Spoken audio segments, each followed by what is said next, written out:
राजनीति में धर्म आवश्यक है। जिस दिन राजनीति से धर्म निकल जाएगा, शासन से धर्म निकल जाएगा, उस दिन सारी अव्यवस्थाएं हो जाएंगी, सारा राष्ट्र अस्त व्यस्त हो जाएगा, सारे राष्ट्र में, समाज में अराजकता फैल जाएगी। परिवार की एकजुटता के लिए, समाज की एकजुटता के लिए, राष्ट्र की एकजुटता के लिए धर्म अनिवार्य सत्य है। भला मनु ने जो धर्म के 10 लक्षण बताए हैं,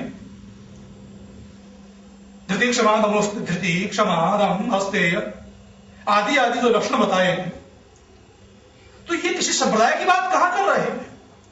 इनको यदि अपने जीवन में नहीं ढालोगे तो राष्ट्र को, समाज को, परिवार को कैसे चला पाओगे? भला अहिंसा के बिना, सत्य के बिना, करुणा के बिना, मैत्री के बिना, मुदिता के बिना, दया के बिना, मित्र भाव के बिना कोई परिवार, कोई समाज, कोई राष्ट्र कैसे चल सकता है? धर्म वो तत्व है जो परिवार, समाज और राष्ट्र को जोड़कर चलता है। पति और पत्नी में जो रिश्ता है वो धर्म का रिश्ता है। दो अनजाने व्यक्ति साथ साथ जीने का संकल्प लेते हैं, उनके बीच में जो सेतु का कार्य करता है वो तत्व ही तो धर्म है। जो उन दोनों के बीच जो सेतु का काम कर रहा है वो तत्व। नहीं तो आज जो रोज रोज तलाक हो रहे हैं, आपने उस धर्म के सेतु को हटा दिया। आज जो परिवार टूट रहे हैं कि महिला किसी ज्यादा सुंदर पुरुष को देख करके उसको पति बना लेती है और अपने पूर्व पति को थोड़ी सी विचारधारा में मतभेद होने पर तलाक दे देती है।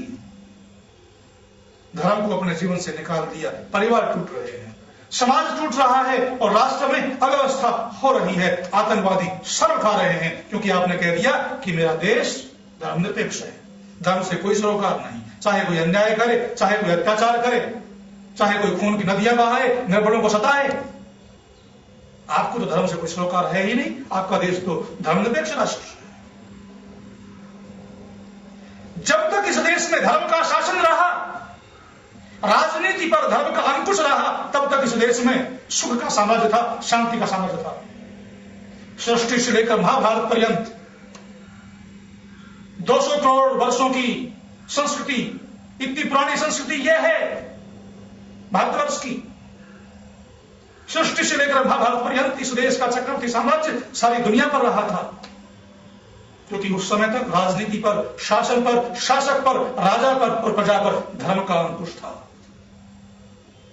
इसी कारण से रामायण में आता है कि उस समय कोई भी भूखा नहीं होता था, कभी अकाल नहीं पड़ता था, समय पर बरसात होती थी, कोई भी असमय में मरता नहीं था, असमय में बूढ़ा नहीं होता था, क्योंकि सब अपने अपने कर्तव्यों का निष्ठा से निर्वहन करते थे, अपने अपने कर्तव्यों का आचरण करते थे। और जिस समय से धर्म को अपने जीवन से कुछ निकाल दिया, तो जैसे मैंने बताया था कि शरीर में 80% मात्रा जल की है, कुछ भी कम होने पर तुरंत प्यास लगती है। आत्मा का स्वभाव तो 100% धर्म है। इस आत्मा के 100% स्वभाव में से हमने धर्म को निकाल दिया, इसीलिए आज देश में, समाज में और परिवार में अव्यवस्था है। परिवार टूट रहे हैं, समाज टूट रहा है और देश टूट चुका है और भी टूटने की कगार पर है। अखंड भारत कितना था, क्योंकि आपका देश धर्मनिरपेक्ष राष्ट्र है। धर्म से कोई सरोकार नहीं, सच्चाई से, ईमानदारी से कोई सरोकार नहीं, जबकि सत्य तो यह है कि यह धरती, यह राष्ट्र सत्य के आधार पर, धर्म के आधार पर ही टिका हुआ है।